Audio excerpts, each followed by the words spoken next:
यहाँ पर बन्नारी अमान शुगर के बारे में सवाल है। ये सवाल है आर के साहब का, इन्होंने पूरा नाम अपना नहीं बताया, शॉर्ट फॉर्म लिख दिया। तो ये बता रहे हैं कि खरीद है इनकी 2450 रुपए की, और इसमें पूछ रहे हैं 1 साल का नजरिया क्या होगा बन्नारी अमान शुगर में।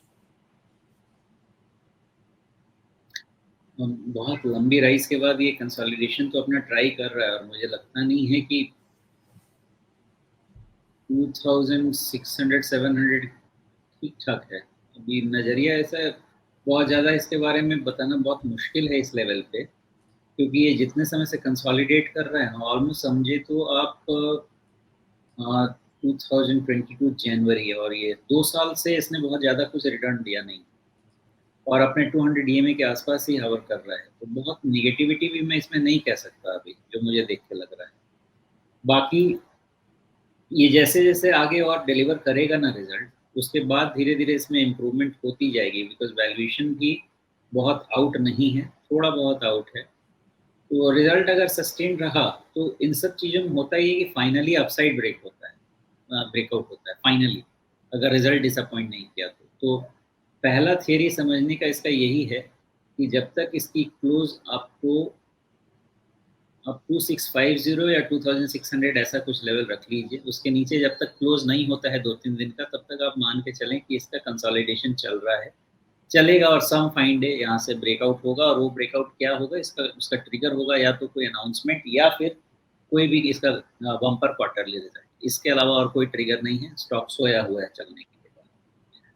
तो यही मार्कर है मेरे पास 1 साल के लिए या 2 साल के लिए। फिलहाल चूंकि इसने अपना वैल्यूएशन कैचअप प्ले खत्म कर दिया है, तो बहुत ज़्यादा शार्प प्राइस तो मुझे नहीं लगता कि होगा। हो सकता है ये कंसोलिडेशन एक आधा क्वार्टर और चल जाए, लेकिन जो लेवल्स मुझे लगते हैं अगर रह जाते हैं तो पॉसिबिलिटी है कि ये अपसाइड और मूवमेंट दे सकता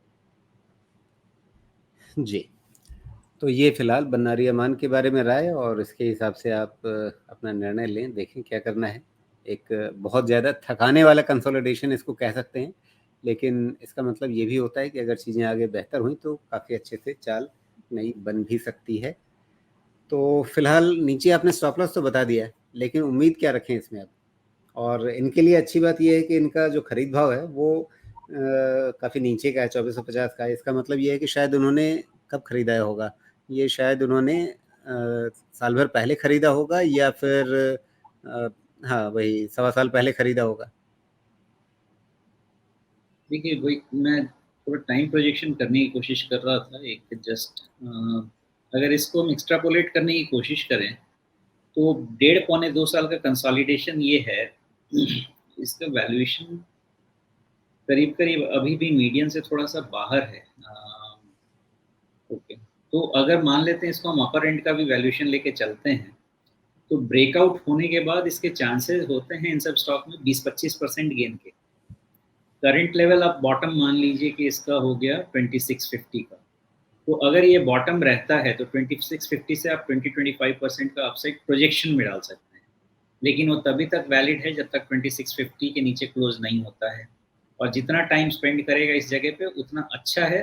क्वार्टरली रिजल्ट पे खास ध्यान रखिएगा, वहाँ से ट्रिगर कभी भी आना चाहिए। अगर अच्छा रिजल्ट आया तो बहुत अच्छी बात है। और नेट नेट यही है कि ऐसे स्ट्रक्चर्स में 20-25% का अपसाइड देखा गया। जी, तो कुल मिलाकर के उम्मीद रख सकते हैं इस शेयर में अभी, और 2650 उसका ध्यान रखिए। अगर उसके नीचे आने लगता है तो फिर आपको अपना प्रॉफिट प्रोटेक्ट करने के बारे में सोचना चाहिए, मतलब फ़ायदा मिल चुका है। अब उस फ़ायदे में भी ये काफ़ी लंबा कंसोलिडेट कर रहा है, तो आपने अच्छा खासा इसे समय दे दिया है।